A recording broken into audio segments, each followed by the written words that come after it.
and supporting awareness around how we think and feel to support our well-being. We are going to be waiting for a few minutes for other viewers to join us before we start, but in the live so emoji of voice in the comment and where you are based is really helpful for our company to see which area is engaging with us the most. There is a slight time delay as normal, but bear with me to reply to your comments. Also, I leave the live feed running at the end just for a couple of seconds so people don't get cut off. Today we are going to be looking at addiction. This will be a great chance for you viewers to be able to gain understanding of addiction and how or why it possibly happens, let alone discovering and sharing opinions if we believe that we are all addicts. I will be checking my message as we go along, so if you have any questions at any time, then please comment. This obviously will depend on your level of interaction that you're comfortable with, but the more comments and questions, the better for all round for all viewers. Now, if this is the first time that you've joined our live video, then please look through our Facebook page or visit our webpage at www.resiliencevoyage.co.uk. There you'll be able to see our introduction video that was on the 13th of April. There you'll be able to check up with our plans and the purpose behind our digital approach. Our company now has a date for our free workshop that is online and Zoom. It will be called Journey of Resilience. It's an in-depth look at how the brain works so we can understand our emotional responses. We'll be taking a look at boundaries, the inner and outer critic, and the big one, validation. This will be on the 13th of May in the evening, so grab a slot, guys. There are still a few slots available, so you'll be able to meet Kerry, who is the other director who will be leading that fantastic workshop. Now, this will be more in-depth and give you the opportunity to interact with us more on a personal level and check out some of our online interactions too. There is no time like the present to learn more about yourself, for yourself, but also to promote self-awareness to family and friends. However, this is a free online workshop and it is funded by SSNL, so you will need to be 19 plus and live in Summers to be able to sign up, but it would be worth your time. We also would like to highlight that we have just opened a Facebook group as well. It's about resilience, supporting each other and sharing tips, quotes, theories, methods, music and coping strategies, and much, much more. So come and just type Resilience Voyage into the group search bar. So today this video is a trigger warning. The topic itself can be very sensitive. Any viewers who may be currently struggling with emotional or have a mental health condition, then please, we would like to ask you that you consider how you are currently feeling and pop a coping strategy in place for yourself to refocus your mind and ground yourself also. Now, as a company, we don't shy away from difficult subjects. People who've been watching and following us for the past few weeks would have certainly noticed that, but we also don't want to add to your problems either. So if at any point you do struggle in any way after watching our videos, then please reach out, get in touch with us, and we can also pass your details on to other organisations. Now, I titled this video, Are We All Addicts? For a clear reason. The reason being, I hear people say this a lot. I'm really addicted to, fill in the gaps. So let me just list a few of those and see if anything jumps out at you for yourself or maybe for others that you know. So you could be hearing, I'm really addicted to the newest technology. Or it could be a music group, television series, say Netflix is very, very popular, certain chocolate, particular clothes or makeup brands, the gym or any other type of fitness class, and even I could say that I'm quite addicted to psychology. So viewers, if you have anything that has rang a bell for you or that you would like to share, then pop it in the comment box so we can all see your reflection of maybe yourself or for others. So I just want to say hi to Colin, who's online, and Pete and Kerry. For people that are new to our videos, Kerry is the other director of Resilience Voyage. This is a great way for her to be interacting as well on the other side of the screen, where she can answer questions if I've missed them or not around to them, or it also gives Kerry an opportunity to be able to highlight anything that she feels is really important as well. So keep a little lookout for the things that she might comment on. Now, I don't personally believe for 1 second that people actually are labeling themselves as actual addicts. But it's interesting that this has become a popular expression of something that maybe people just mean, I just can't help myself. Or for some, maybe a feeling that just probably does run a little deeper. So it's definitely something I would like to explore with you guys today. I also like the thought that if everyone has some kind of addiction out there, it kind of evens out the playing field a little bit. By that I mean it's a way of showing that someone does not have perfect or absolute self-control, which actually would be kind of realistic, I would think, because such perfection doesn't exist in my opinion. Now, another common thing I've heard is people who justify it because they use enormous amounts of control in parts of their life, feel as if they should be allowed to have some areas where they don't. Oh, I know I've pulled that one out the bag a few times myself. So at times I have had a sense that I deserve or that I'm entitled to have areas where I'm weaker. That I've worked really hard to maintain this level of control, that surely I can allow myself a break. Now, that might be a similar thumb. I know it's popped into my head many times. And if you can relate to that, then please feel free to pop it in. I'm just seeing a comment from Pete down there. I've developed a TikTok addiction. TikTok is fun. Yeah, I'm going to touch on that in a minute, actually, Pete. So keep that in mind. So like I said, if any of you guys can relate to that in any way of reflection, then pop it in the comment box and share with us. So let's say I've been on my best behavior all day at work. It's been a tough day at work. That I've earned this bottle of wine. Now, it's a Friday. Friday would be a great example. It's been a hard week. I've worked really hard. I deserve this bottle of wine. Not a glass. Have you noticed I said I deserve the bottle? Now, again, if you guys can think of examples along that line, then please pop them in and share them with us. Now, that kind of thought process is a familiar line of thinking for addicts. Maybe what we should be thinking about is by stretching the term addiction to such a degree, probably doesn't do anyone any favors. Anything that anyone thinks they shouldn't be doing, or do more than other people, or enjoys too much, or which causes them to feel some guilt becomes an addiction. Also, let's think about the risk of playing down addiction here. Addiction is not a simple personality trait, rather it's a condition that for many is a matter of life or death. But for Dr. Kada Stout, who believes we live in the age of addiction, feels that it is time of uncontrolled desire and reckless overconsumption. So he believes addicts are everywhere. Do we see them everywhere? Viewers, do you see them in your communities or even in your own families? Pop it in the comment box and let me know your first thoughts on that.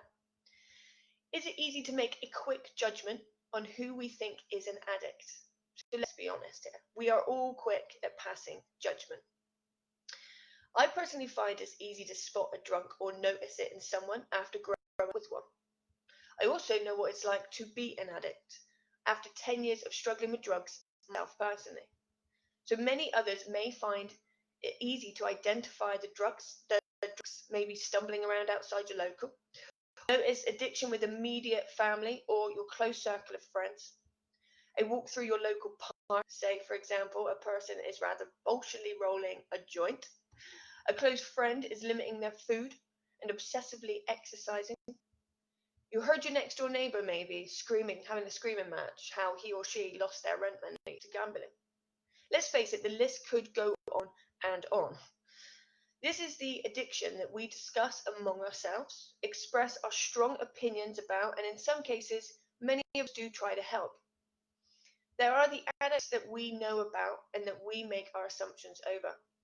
While these are the people society have characterized as true addicts, are we overlooking the possible fact that maybe we are addicts ourselves? Just like other psychological issues, addiction shows itself in a variety of degrees and severity. While some individuals may be consumed by its powerful current, others may experience it subtly.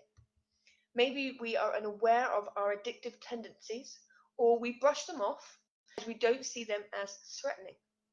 So Dr. Cardle Stout believes addiction is in us all, that we all share its energy in the unconscious part of our psyche. That it's a feeling that we know instinctively and it's imprinted in DNA. So viewers, let me know what you think. Please share your opinion on this. Do we believe addiction is all? Pop your comment into the comment box for me. I'm going to pop over just to make sure I'm not missing any other points that may have been raised while I just spoke through that. Okay, I think we are quick to judge addiction. We don't agree with drugs and alcohol, but we'll make excuses for ones we see as not so bad or we do ourselves. Smoking, shopping, and sex, for example. Really good point. Thank you, Kerry, for adding that. So when exploring addiction, like many others, some believe it's a genetic disease, so passed down through the genes, while others would argue that it's a learned condition brought on by being trapped in a particular environment. So what's interesting with Dr. Stout, his theory is he doesn't believe in either of those.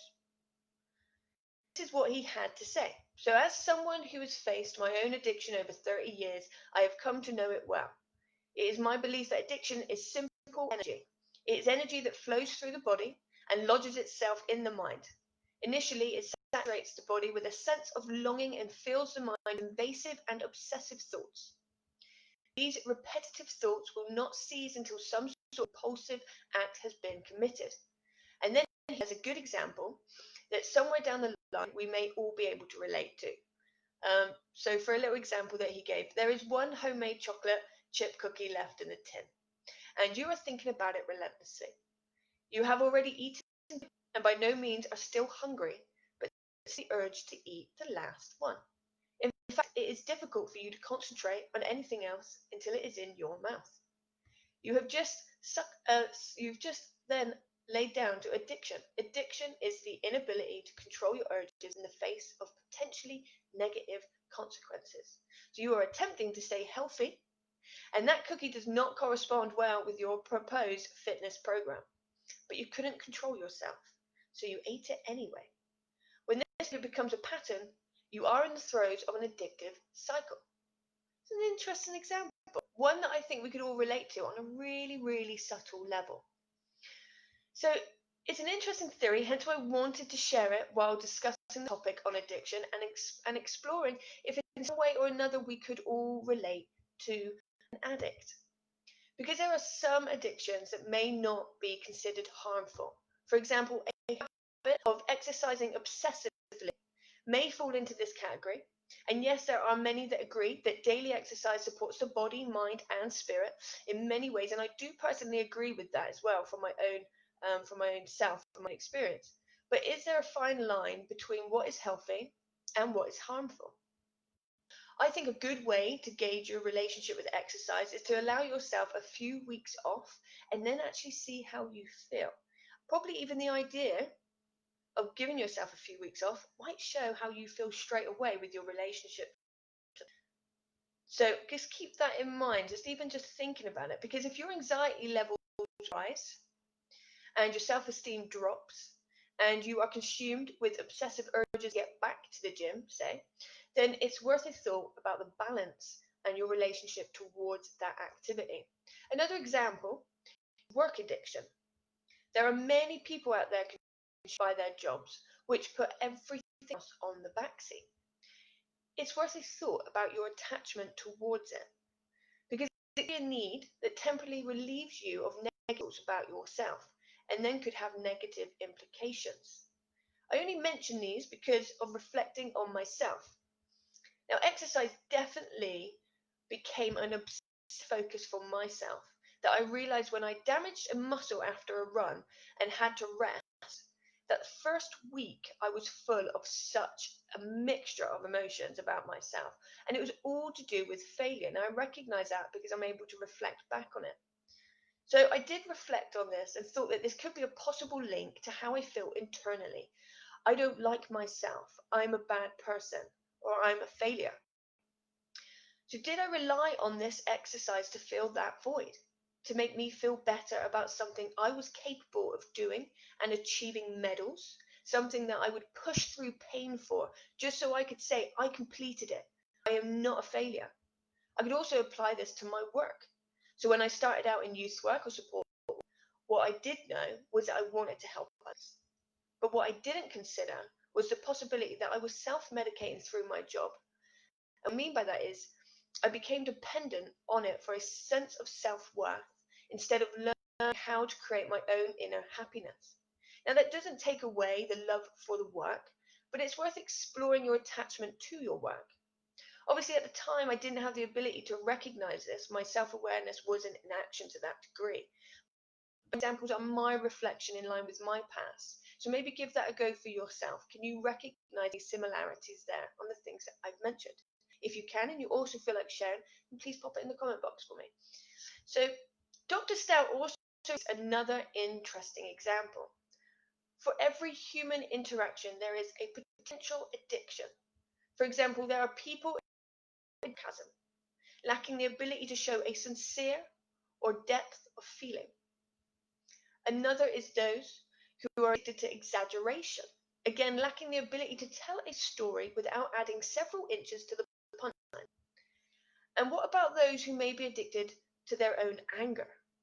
I know that well on a personal level in my past, spiraling in toxic rage that I just couldn't help myself, because for me at that time I felt that my rage served a purpose. What about people addicted to misery?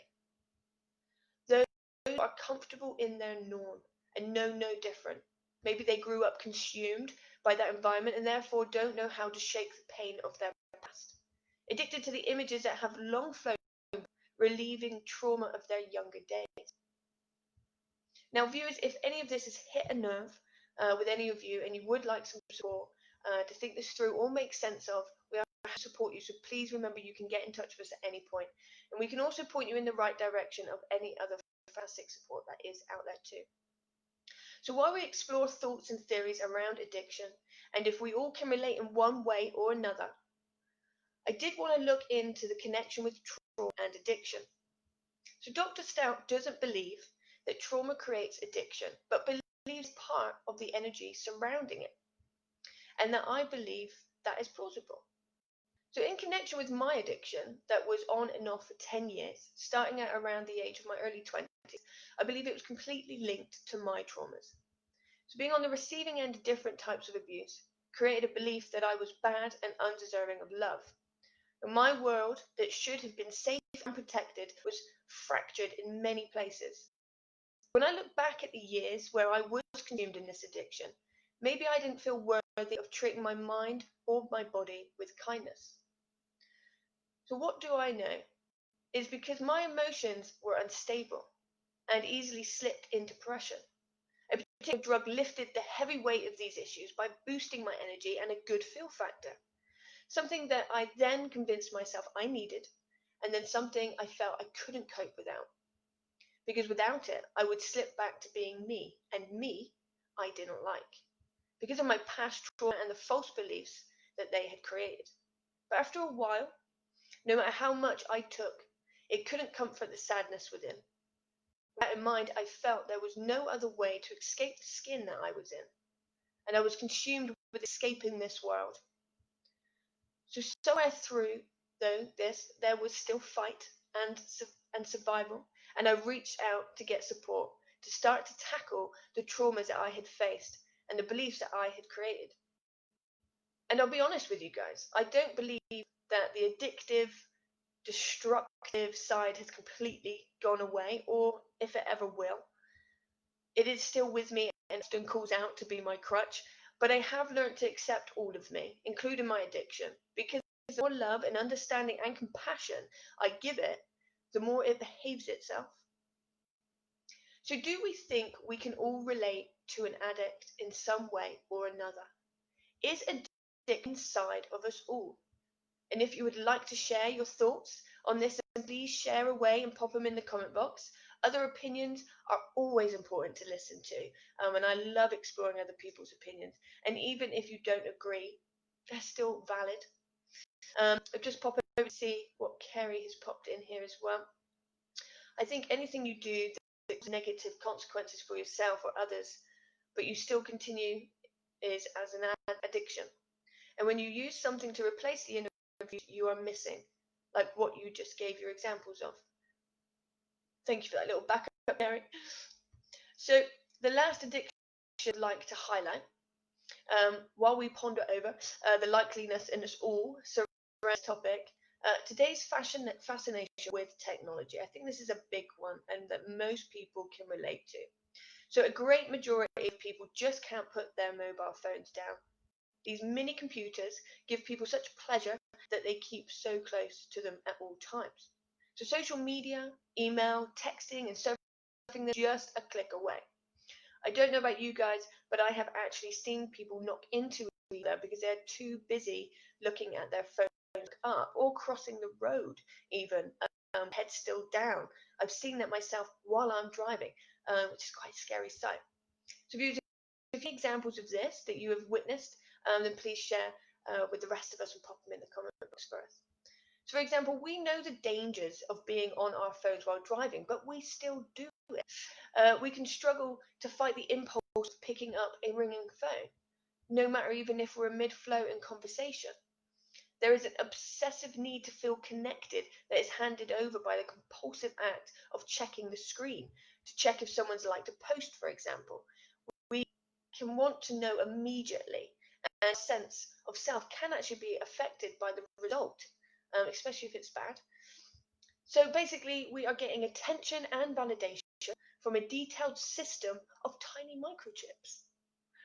So when we think of children, teenagers, and adults who huddle inside in a dark room on a sunny day to play gaming, or couples who sit at the dinner table with their faces in their technology, I could go on and on with examples, but what's important to know before we finish up exploring this topic is until it is acknowledged, addiction will continue to gather strength. Whether you are in a treatment center or quietly dealing with your issues at home, there is only one real solution. Acknowledge its existence and your compassion towards yourself. This is an act of acceptance. Dr. Stout believes it is kindness and compassion that will support you to diffuse negative energy. We must learn to approach ourselves with a non-judgmental attitude. He believes that addiction is a part of each one of us and therefore should be embraced as one of many qualities. That when we begin to love those aspects of ourselves that seem unattractive and undesirable, then we can begin to heal. So he encourages you to give your addiction a name, which I thought was quite interesting, and I'm going to give this one a go myself. And imagine what it looks like. Invite it over for a coffee and a conversation. I like that idea. Obviously, that's happening up in your mind quite clearly. You'll be amazed that a small amount of recognition and positive attention will transform your relationship to it. Your addiction will surrender and no longer control you. Your addiction will become your ally. Peace will be restored in your psyche. It's a very interesting thought, and for many out there, this theory could work for them. I know I'm certainly going to give this one. So there are many more theories out there, but I really wanted to share this one with you because of the way it spoke about it.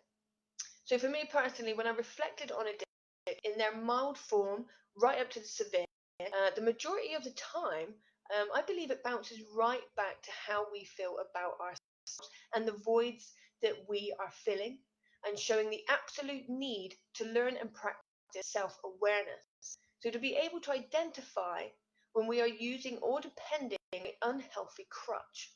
But this process can be difficult, breaking old habits, practicing new. We have covered many guidelines in our previous videos about those kind of things that will help you around this actual topic. Please look through those videos and give them a watch, and you'll find some really helpful guidelines along the way to be in line with what we've talked about today. Okay, so that's it for today, guys. Thank you so much for joining us. Before I finish up, just wanted to quickly see what Pete has on here. Some addictions can be good though, right? Interesting question. I will have a look at that for Friday when we do Q's and A's and everything that we've covered over the week. You've also mentioned addictions to be healthy, to having a certain level of control, to bring in more happiness to your life. Well, thanks for highlighting that, Pete. I'm going to have a little look at that on Friday in relation to this topic when we cover it. All right, so thank you very much for adding that. So tomorrow is going to be the 7th of May. I just had to quickly check that. And we're going going to have a little look at attitudes and exploring attitudes and everything about attitudes. So make sure you tune in for that one tomorrow. So if today's live video has impacted you in any way and you would like to, please get in touch with us. We can either support you or pass your contact details on to the correct organisation.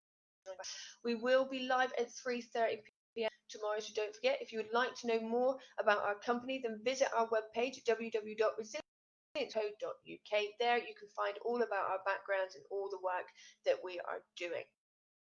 If you are interested in our online awareness work on the 13th of May and you're 19 plus and live in Somerset, again, then please get in touch with us and we can give you more information on that.